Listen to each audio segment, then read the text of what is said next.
So I finally had the time to come in here, remove everything to fix this leak. From the looks of it, I'm still leaking from in here.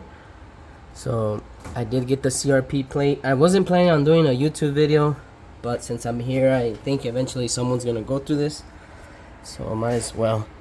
So if you look at my last video when I replaced the housing, it's the same thing. You remove your primary, your secondary, you remove a few bolts, not too many, and then you're left with this. So to remove this plate, as I'm doing right now, it's only 1, 2, 3, 4, and then another 4 here, so total of 8. It is known that when you go high on horsepower, these do tend to break. This one here and this one here, the housing goes attached to these, so eventually it will break. They're not super reinforced, and some people even replace the bearing housing. I didn't go for that, but if I need to, eventually I'll do this again. Everything's loose. I just need to pop this off.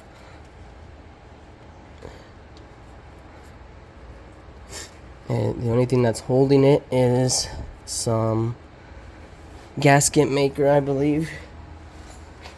So let's see if we can pry this off.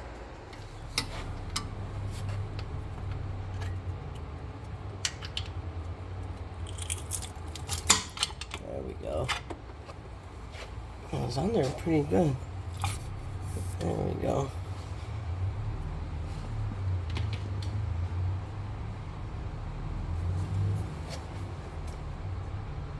So this is it. I am gonna have to get a little blade and come on here and remove all this gasket maker. But a lot of the leakage I was getting was from the bolts. So I'm gonna make sure I get enough in between here. I wish they would have done like a gasket, but maybe it doesn't hold. I'm not sure why they did the gasket maker, but let me get it cleaned up and I'll show you guys the ZRP I got. Here's a side-by-side. This is the ZRP. This is the original one. You got your BRP logo in there. Just quality. This is a lot more heavy duty. A lot more reinforcement in certain areas. These two parts here are the ones that are real fragile once you go up in horsepower, and they tend to break off right here. Just break off. The bolts stay on, but this is no longer attached. I didn't buy it because of that. I bought it because I'm having trouble. From what I think is that this is too weak, and since I'm adding weight with the housing, it's causing some type of movement, and this is my last solution. So after putting this, if I get another leak, I'm just gonna go away from the aluminum housing and go back to plastic, just because I've tried everything, in my opinion. Maybe it's user error as well, but oh well. It does come with a new seal, so that's good.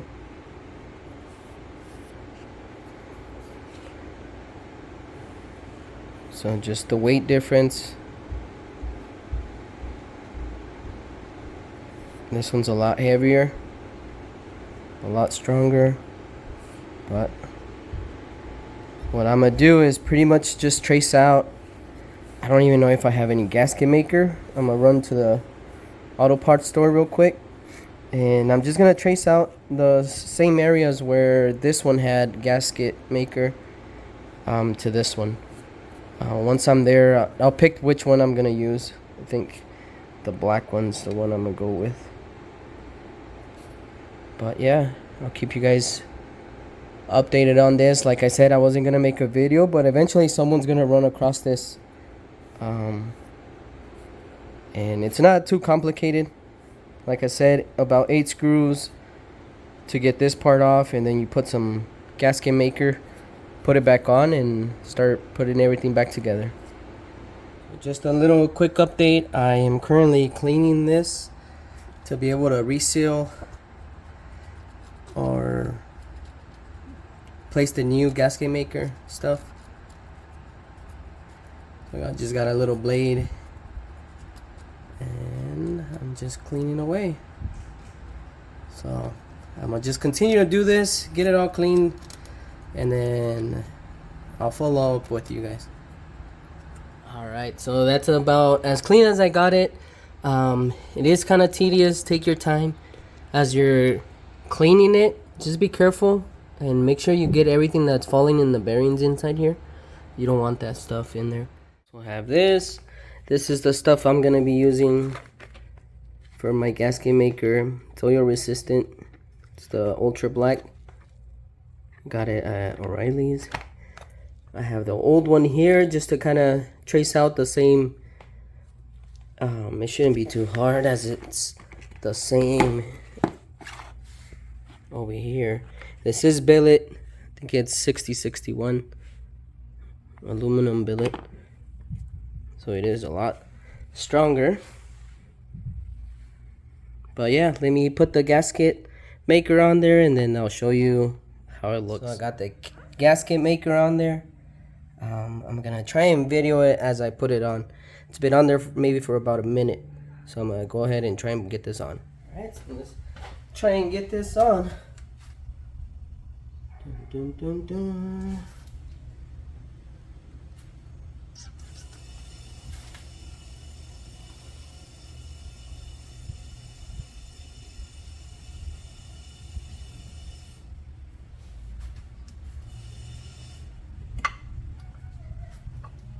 It has like 2 little guides on it, so it guides it right into it. Alright, I'm just gonna put some screws on there, just hand tight, and I'm gonna leave it there for about an hour.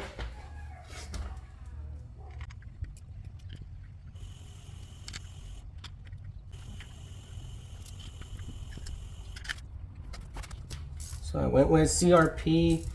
There's a few other makers. I think Ibex makes one, and maybe one more.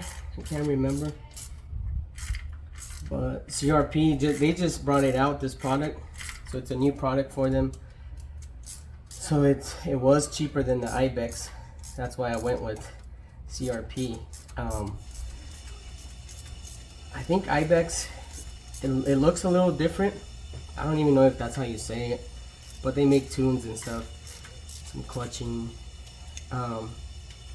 There's just a whole circle here, so it looks a lot beefier, but I'm sure both of them are just as strong.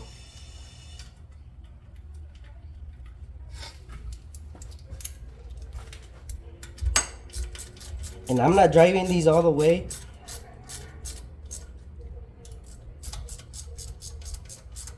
I'm just putting them in right before they touch the surface.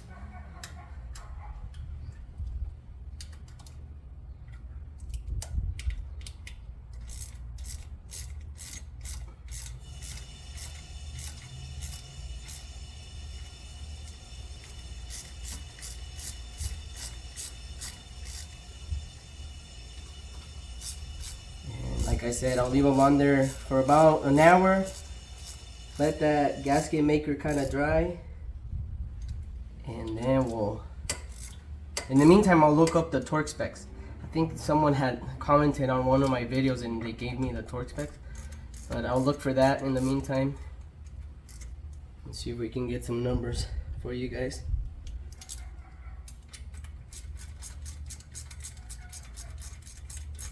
On the ZRP website, on the description of the ZRP bearing cover, I did see that they mentioned if you ever had a belt break, that it would it could potentially break these ears off, and that's why they also recommend this plate. I haven't heard of it, but it's on their website, and I know if you go higher horsepower, you do tend to break these ears off. They call them ears, but we shouldn't have that problem with this. This is the final thing I'm gonna do. If this doesn't work and I get a leak, I'm gonna go away from the aluminum housing. Like I said, we'll go back to the OEM. This is an upgrade still. It will help me out. It's not like I bought it for no reason, but I'll cut it here and I'll wait the hour before I tighten everything up. Alright, so I got them all torqued to spec. 9 foot-pounds is what I used, plus or minus on that. It's all torqued. Now I'm just gonna let it cure and we'll be rocking. It looks really nice. Another thing, I didn't use the seal. This seal would have gone here. I went away from it. I feel like this has a lot of more added protection, but I'm gonna keep it there just in case if I ever want to go and switch it out. For right now, I'm gonna run without it and see what happens.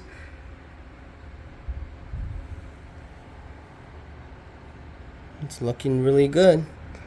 Well, if you're watching this video, hope it kind of helped explain everything.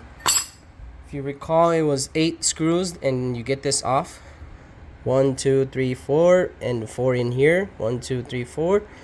And then it's not gonna pop off. It's not gonna come easily off. You have to kind of work it out because it is stuck with the gasket maker. So keep that in mind. I'll see if I finish this today. Probably not, but as always, thank you guys for watching my videos. See you on the next one.